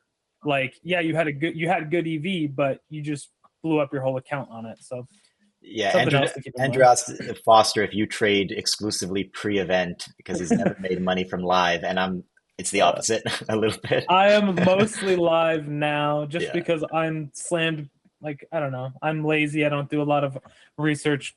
I'll do pre for the big events. Like, I'll get some positions pre. Every Trump speech, I have positions pre. But a lot of my positions, I'm also buying pre with the intention of making plays with them live, buying cheap no's and decay flipping them, like that kind of stuff. But mostly live for me now. I think the inefficiency, if I were to summarize, I think we've said if we had a mention market for this, time decay would be the highest, most mentioned thing. That might be the most inefficient thing on mention market still. I don't know. Maybe we shouldn't talk about it too much, but for our own sakes. But there's some guy that comments on all my posts. He's like, oh, your edge is disappearing. I wonder why you're sharing all these videos. Exactly.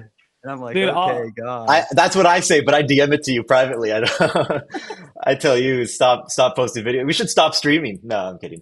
No. Okay. I think it's like if you really think your edge is gonna dry up from just like if PMT can say something and then the edge is gone, that edge is probably gonna dry up pretty soon anyway. Yeah. But I have more faith in my ability to.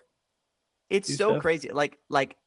And I say this every time. If I had like a very reproducible edge that was like a niche thing, I'm not gonna, obviously share it. Like I've made a lot of money outside of mentions this year, and I've not made videos on other things that I'm doing to make a lot of money, and I'm not gonna ever be public about it.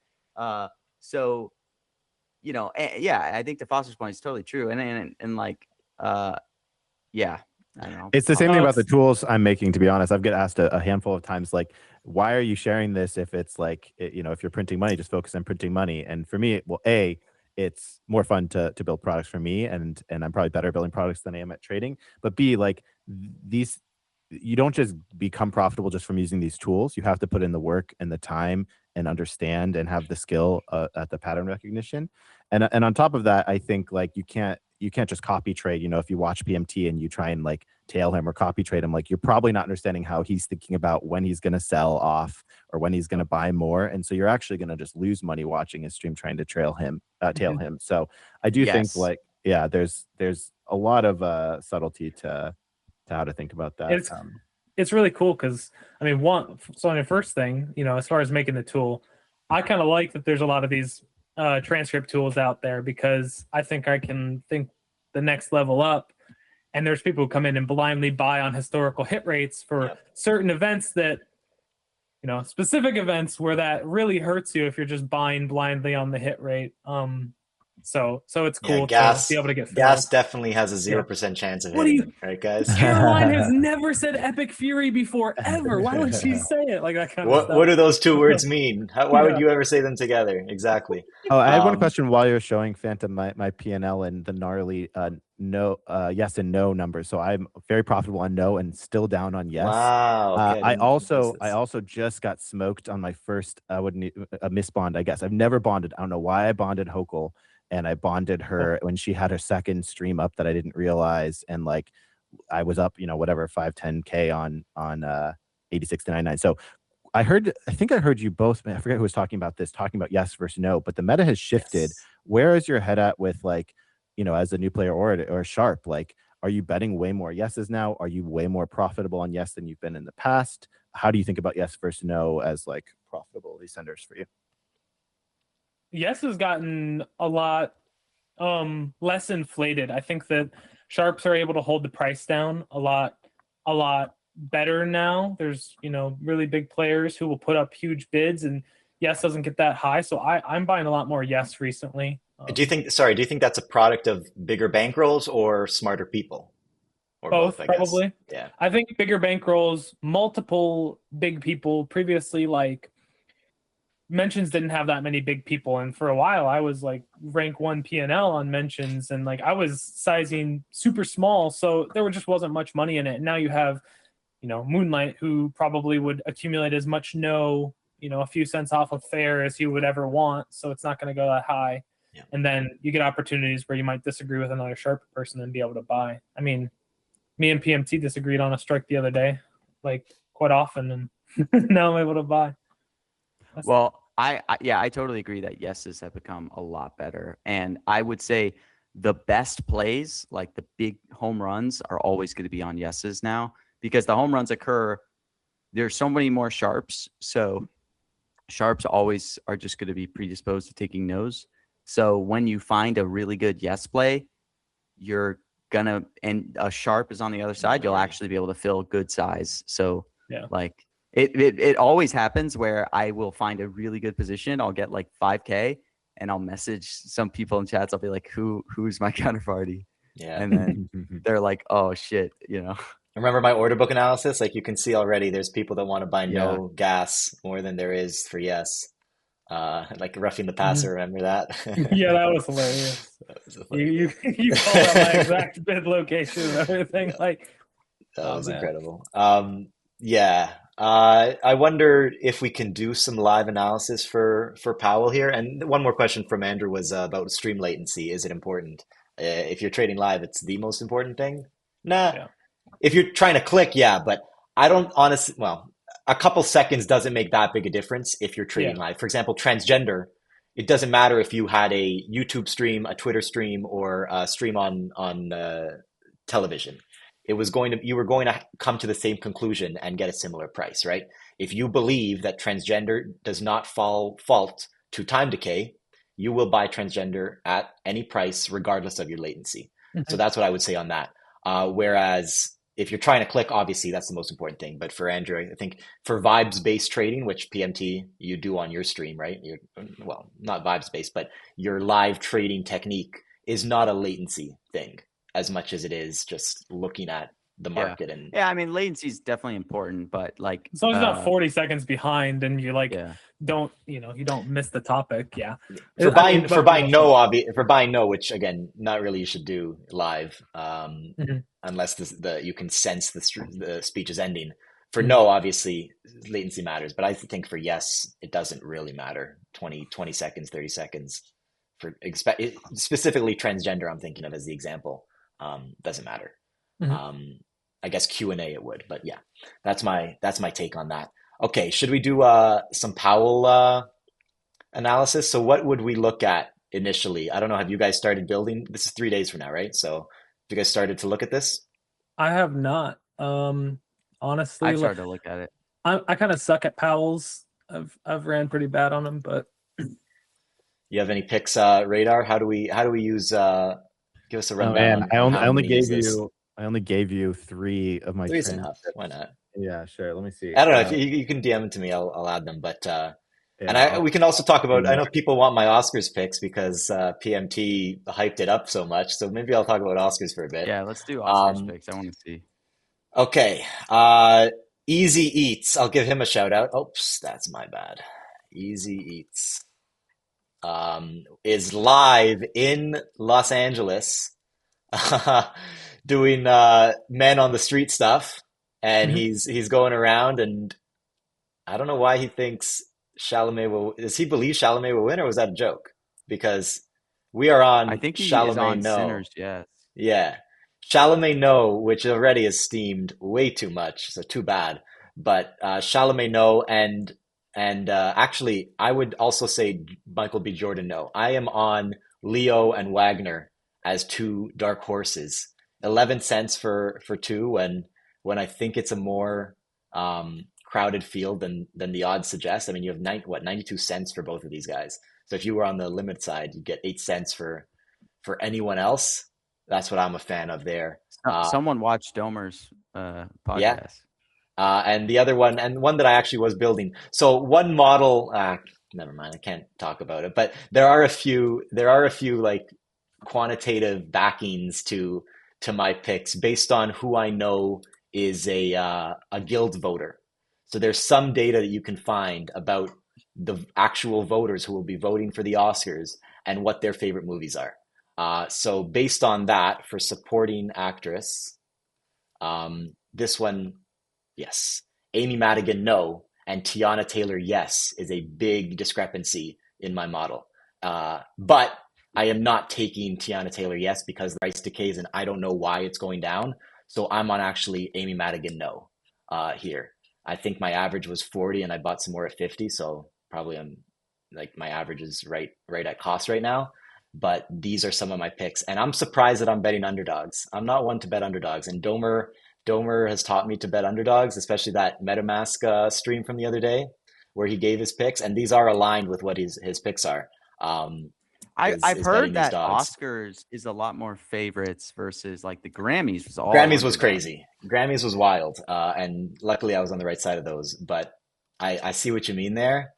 This movie, I mean, it's just Tiana Taylor. She's good, man. She's good. I don't know. And then what was the last one that I had? Best Picture. You So said in your models, what are you looking at? Like, are you talking about mental models, or are you actually pulling in some a, data or a, tweets, or cu- what are you thinking about? a bit of Are we gonna data. get an alpha I leak? can't. It's just That's okay. not. That's okay. It's Yeah, not from just like me. That's why. But I see. Gotcha. it is, and it's also very low coverage. Like for what I have for the voters, it's like I have data on like 5 to 10% of voters, which is absolutely not enough. So you're gonna Yeah. see me post like negative P&Ls. I'm gonna go 0 for 5 on these because this is the first time I'm ever trying to do some on the ground like research for this. And one battle after another, I've been holding yes from like 2 months ago. I don't know. I think the pump That was a great movie. I after watched it Golden on the plane. Globes. Yeah, good. After Golden Globes, I bought the dip on one battle after another because I think Sinners won that. And that went down to 68, 67, 68. I think, if we can, yeah, 67 there. Um, I like one battle after another. I know Domer's on the no side here, but I don't see it losing. So 78 cents is a dangerous. I think one of 50 pence's other piece of advice is that 70s are the worst price to buy a prediction market at. I don't know why he said that, but it's like 70 is not enough to make you like be happy after you win because it's just like a 30% return, but it also feels like shit if you lose, losing a full 70 cents a share, losing a 70% bet. You think it's always going to happen. No, it doesn't actually. But these are my picks for Oscars. PMT, I hope that helped. I don't think you're going to tail me on anything here. I watched Marty Supreme last night, and I will tell you that shit is not winning anything. Wow. Do you have a position on actor? I have no position. But honestly, like the fact that Chalamet's tanked so much I know, poor guy, makes me man. like want to buy Chalamet, but I guess I don't know. I'm probably not gonna do anything on the Oscars. Joe Trada says 70s are terrible. Completely agree. I just I've fallen victim to 70% bets because I'm like, oh, it's a lock. It's 70 Right, cents. but Let me just get my thirty money. percent is the best because you like you put down a few hundred and you're like, I can handle this loss. But Right? if you win, you're like, wow, yeah. And the 30%, when someone asks you like how much you make, it's like, oh, it was a 3x. Like, oh, I tripled my money there, because Yeah. 33 is an easy Right. thing to convey. Anyways, these are just vibes based. These are the ego boosts that I talk about. I don't look at P&L, but I tell everyone I 3x my money. All right, Phantom, I shot you over all the Powell Okay, stuff in let your me DM. So if you want to add it, you'll get the full alpha. Yeah, let me just get this up. Man, I haven't seen any of the movies on there except for Sinners, and I was kind of underwhelmed. So Is it going to duplicate what I added already? It shouldn't. This will be a good test. Let's find out. Uh-oh. Add anyway. I thought Okay. One Battle After Another was Hit not that good of a movie. cancel PMT. on that. Where's Cancel it on. cancel? Yeah. I loved that Did it? movie. Well, I didn't like it? I What do you didn't want me to watch do? it, but the person in the row in front of me on a plane Oh. watched it, and I saw it, and it looked boring. So It was so good. I loved One Battle After Another. I I thought it was. actually did. I Okay, we're gonna Just add him. shitpost. Who cares? I 2 out like of it. 30. 2 out of 30 won't matter. Yeah, Yeah. I mean, you could delete them, but it's not. It's fine. It Okay. won't change the analysis. Okay, refresh so yeah, here. refresh that. Let's see how this looks. You're gonna have to pull in that link again because I don't think it's at the top. Yeah.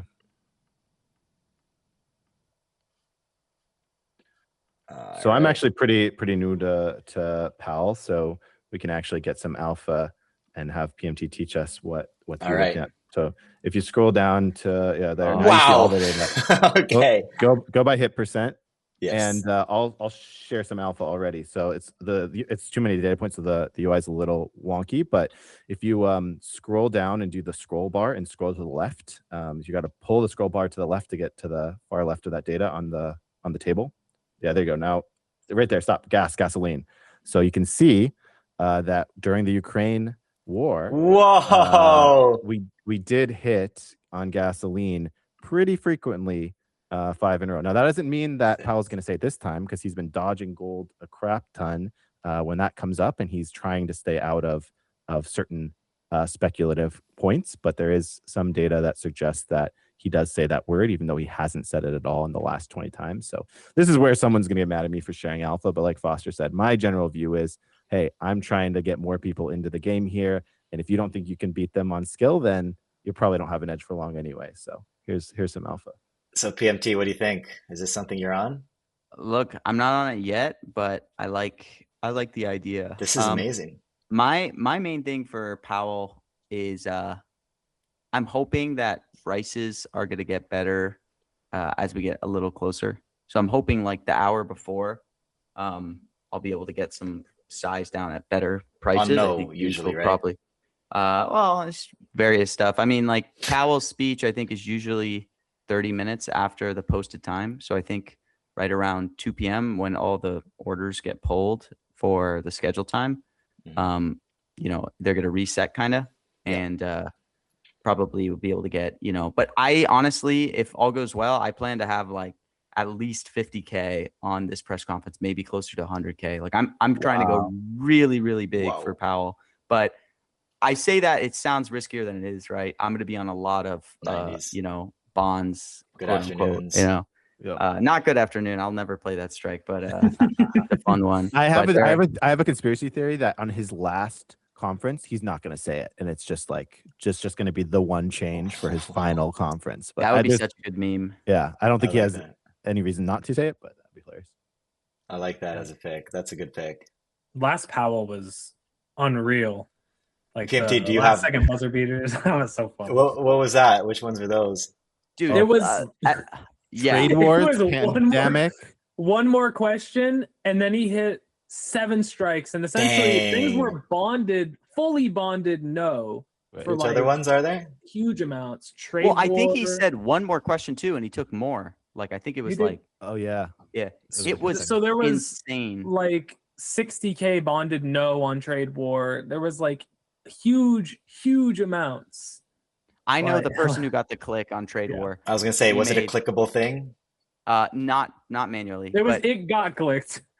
Yeah, it got clicked programmatically, but he made like $70-something thousand on just botted clicks on Powell off all like 1 cent flips. The ending was crazy. He sent me a photo of him with Dom Perignon that night.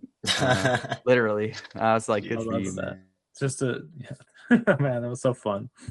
Okay. But yeah, like BM2 was saying, I think there's kind of a few phases, right? The market first comes up and things are a little inefficient because things haven't really settled. Then pre-market things kind of settle, but an hour or so before it might get front paged. People start paying attention to it. Prices will get less efficient. And then it starts And like we talked about, price decay starts to come in. So at the very beginning, he'll do his remarks and things will kind of settle off the remarks. People will freak out because he didn't say certain things that they expected during remarks, but they might come up in Q&A.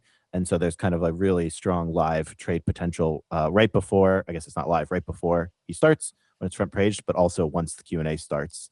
And then the next level for the data is starting to understand which words he says in Q&A versus in remarks, because that's really where you can get some of that live trade edge, like the structure stuff we were talking about before. Interesting. Yeah, this is cool. So I think gas is gonna go up after this stream or during. Um, okay, this is not bad. This is really good. So for mentions terminal, we see a hit rate, and when you see 100%, is this good afternoon? That's funny. When you see 100%, is that helpful? Like, are we going to be betting these? And for something that's like 99, so median is 99, but it's actually 72 on mentions terminal. Does this mean something to you? I'm not saying anything. I'm I not saying. Oh, did I really man. just pick? Did I Don't pick the want to say one? anything about this. Did I All pick right. the one that was? It's one's at allowed to say 99. It's fucking No dead. one's It's allowed to fucking say anything dead. about this. All right. I get it. I know I shouldn't have sent this data over, This but no, it's, yeah, it's good. yeah, just Yeah. Okay, we don't know This whether is to buy yes or I think no. what I'll That say is is just like weird. That's so weird. this is where like research comes in and trying to understand the vibes and structure, not just the data, because everyone just look at these tools and just bid based off this. It's fine. No, I've talked about it before on this specific thing here, and I've And gotten people yelled at you. DMing me saying like, "What are you doing if you do this again?" Okay, but sorry, whoever those people are, they're bonding up to 98, so it's their problem, right? Like this is like the market gets efficient. It's the same thing as you all were talking about. I didn't play NFL, but inches or whatever, some mark, like eventually this stuff gets figured out, it gets leaked, it gets whatever. Yeah. But, I like how the one keyword I picked is the one you guys also. I'm so sorry. It's just what I do, I guess. I'm that cracked at the game, you know? If I say projection, is this going to make you guys all flush in the face as well, or is that one okay? Yes, no, that's the same thing. Where's projection on this thing? I'll change the subject for you. Give you some other ones. I think layoffs an interesting one. So you look at layoff. This is a little more of a temporal thing, right? So he didn't talk about layoffs for like a few years, and now he's hit it a bunch. So if you look at this full data, it's like 42%. But if you look at the last few months, it's like, oh, he's hit it quite a bit. So is he going to talk about it now? This is somewhere where you can do some research. You can look at a few different things from the transcripts, or you can look at the data of like, how is the layoff market right now? Is it something that's being talked about in the news cycle? So those are kind of probably the more like deeper research where your time really pays off and you can start to understand stuff pretty well.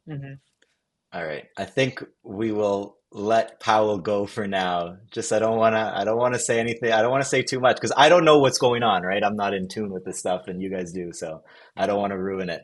But something's going on with these two words and maybe possibly others. Okay, that's all we'll say. I know we've gone way over now, but I do want to give some time to Conan O'Brien here. And I know, Foster, you haven't looked at it. I don't know if the other two of you have. No. It's probably not on mentions terminal because it's you would have to get the data. The mentions terminal lets you add in your own transcript. Okay. So I sent you all my transcripts. So you don't just get transcripts for free here. If you want transcripts for things, go to Mention Metrics, awesome site, pretty reasonably priced, but they won't have Conan either. Because like we said, this is like kind of a one-off Matrix market. Mention Metrics, METR, Mention Metrics, IX, sorry. wow. Yeah. Okay. Yeah. There you go. Yeah. Wow, I highly their recommend. SEO is really good. Yeah, it's pretty good. Yeah. Really awesome site. They've got a free the trial. They pull in and scrape and clean a bunch of transcripts. They won't have Conan though, because Conan, as PMT said, is like a one-off kind of thing, or Foster said. But they have like Trump and Mamdani and Hochul and a bunch of other companies. So really great for transcripts. My tool mentions terminal. You have to go to YouTube and click twice to get your transcripts in. So it's a lot of work, but it's worth it to get those edges. And DX Core, thank you for explaining to me what the bonds are. Thank you very much. he is in the chat. The farm is dead. And I think it did make sense. The first thing I looked at was just last March, the March before that. Does it happen? But anyways, I don't know if that's the reason, but that's what I got. Okay, for mention market here, I don't have the transcripts, and this is what I would do if I did, but I would think about what were the best picture nominees last year, and did Conan shout them out in his opener? You know, how usually they're like, oh, Timothée Chalamet from Marty Supreme, or the guy from Parasite, or I don't even know what other movies there are anymore. Last Best Picture I watched was Parasite. um, so that kind of thing. So Marty Supreme, maybe it's rightfully at 90 because Conan O'Brien shouts out the Best Picture nominees and the name of their movie, right? Is that a way to look at it? Yeah, for sure. That's exactly what I would look at personally is like, obviously he's not going to say Marty Supreme last year, but you look at the equivalent mentions, is that a Obviously. topic? And that's what I was saying when you would look at Netflix, like, does he Yes. always talk about Netflix? Is there something going on with it? Was one of the Best Or is Picture there a nominees partnership? Yeah. produced by Netflix, stuff Yeah. like And that. just looking for the reasoning of the pricing, because that's just how you have to approach these one-off events, especially when like some of these strikes aren't really repeating strikes that you can pull up in like Radar's tool. Like you pull it up, they're never going to have said Marty Supreme before, obviously. So finding like the equivalence is useful. Yeah. Do you think that for one-off events, talking about the yes/no bias, for one-off events, is there more or less of a yes bias than those common ones? I think there is. It's for one-off events. No's are almost always better. But granted, stuff happens. But it's just to price in the uncertainty because nobody can really be that confident on these. I wonder what's happening here at 40, 41, and 42 compared to the no asks. It looks good. I'll bid at 43. I'll take some. Yeah, I'll take these 8 shares and then get in front of everyone. You can click at the 45. It'll probably steam 50. This is ridiculous, PNT. What are we doing here, man? Like these. Why do the research yourself? Why do the research when you can see that Moonlight is right here at 71 for Netflix? You can very easily tell that that's him there. No, I'm kidding. But Hulu, I do think that this is very obviously the sharp side is no. Sorry, guys. I mean, if anybody can look at the book at that point, and anyone can look at the book, exactly. Eventually, we'll get to the point where it'll be slammed on both sides. So eventually, who knows? Well, maybe. That's why these recurring events have started to become like that. The Super Bowl was a one-off, but for these Oscars, which are one-off events, you'll see this pretty often. Yeah, until the markets get more efficient. Okay, so we're going to be buying no everything. Thanks PMT and the rest of you guys on the order book for showing your hand. Really? 7 Can't hours go early. wrong with that, man. Nothing ever happens. I'm gonna flip to yes as soon as this is over and everything shifts because Conan's gonna make some of the insider Hollywood jokes. If you watch his last few things and you watch how he talks about, you do your research. I don't know, maybe the sharps are off on some of these.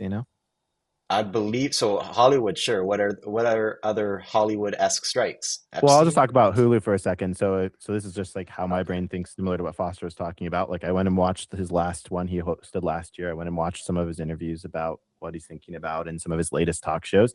And in Hulu, I was like, oh man, maybe this is mispriced. Is this the first time it's streaming on Hulu? Because Jimmy Kimmel said it's streaming on Hulu, but it was streaming on Hulu last year also. So I was kind of, if it was the first time it was streaming on Hulu, I was like, okay, there's probably a much better chance there's actually like a yes coming up here. But it was streamed on Hulu last year and he didn't say it. So why would he say it this year? I don't know. But he's made a bunch of jokes around the industry. Talks about Hollywood, talks about that I would believe. So yeah, so it could go either way for me. Case. It's like actually pretty close in some ways. So it looks like the 44 and 45 was taken. So we are quickly I'm marching not, up. I'm not used to streaming this stuff like UPMT. So I'm like, I'll quickly try to figure out what to say and not mention. No, this is good. I think PMT bought these shares. I 100% sure PMT bought these shares, or Foster maybe. No, if it was someone in the chat, that's amazing. DX Core gave us gas insight about JPOW. He said that he probably won't say it in the initial remarks, but he'll say it in Q&A. So live bet opportunity there. So I could back that. Do you, PMT, for transgender, do you buy pre-game and live, or do you wait for live? I definitely buy pre-game a good amount. Like for me, but transgender is a funny word because the reason I love it so much in certain events is I think when you get like new people on the platform, they just see it as a strike and it seems like a meme strike. Yeah. So, I mean, it was the craziest thing at the rally. Its fair price would close at like 80 cents, right? When it's just like sharps putting up bids. But there was some guy, it was just crazy. He was just market buying nose up to like 60 cents all of a sudden. So the price went from 80 to like 40. I had a ton of bids up, thankfully. So all my bids got smacked and I had like 4K at an average of like 60. But yeah, for stuff like that, I'm definitely going to buy some pre-event because like the FOMO of just like if it happens to come up in the beginning, I just know it's such a good play. But also, it's a constant battle of like, I'm not as worried if I miss buying a good yes, because I know I'll almost always be able to get it still during the event at like a better price unless it hits kind of in the open. Yeah. You never know when it's going to get brought up. I mean, that's like the gamble with buying. I'll buy cheap nose and then like flip them mid-event. And I think even recently, PMT was so bullish on election in this Trump speech. I think he bought it like 80 cents. And I bought nose at 19 cents. And I exited at 42. So I made over 20 cents a share and PMT made 20 cents a share. And so even though I had nose, I still made more per share than he ended up doing. So, but I was allowed to kick my feet up and just relax and collect. Yeah, I was money. fucking Foster sweating. I didn't to, exit all of them either, but like felt good. Amazing. Election's not a bond. Which one's not a bond? Election. PMT swears election's a bond. Okay. Gonna fucking miss what it says. Is it usually a strike? I don't see it very often. It's On very Trump rarely stuff, a yeah. strike, but Really? I've seen it like 3 events. I know, like fake news is something. I love buying fake news in the beginning and then selling it halfway.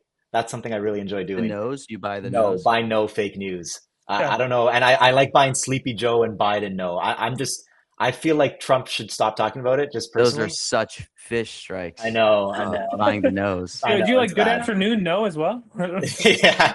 Well, the thing with the 3 things that I mentioned is I don't really see him saying it in the beginning. Remember Democrats a couple of weeks, I don't know which speech it was, but a couple of weeks ago, he didn't say Democrats until like the very end. And the market went from like 10 cents to 50. I would be buying the nose there and flipping them. It's scary because obviously it can happen at any time, but they're just a couple things that I like doing. And you're right, they're probably negative EV, but it's something that I have a for rallies. There's a passion little more towards. structure, but like Trump is so I unpredictable. know. Like I'm thinking of the medal ceremony he had right after the Iran announcements, where we're like, Yes. is he going to talk about it or not? He starts Certainly talking about not, right? ballroom, right? He starts talking about ballroom. He's like all over the place. Right at the beginning, it's like it's so hard to pin him down. It's pretty insane. Well, that one at the beginning, he's like, before we get into it, I'd like to talk about Iran, and everything just Yeah, that was crazy. Yeah.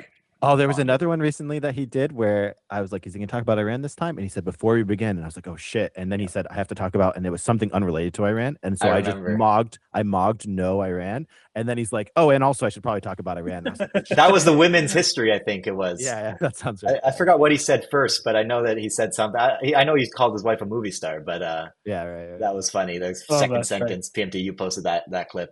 That was good. All right, guys. This was a good intro to mention markets. I'm glad we did share a little bit of alpha, maybe too much. Oops. But thank you, PMT Foster. Thank you, Radar. Your website is great, and looking at the strikes and not getting fooled by some of these mentions that you could get fooled by, right? Where this the stuff that we meant, the stuff that we just talked about for J Powell, but also other things is really important, and it's great that you have the analysis for it, and then we do the work ourselves.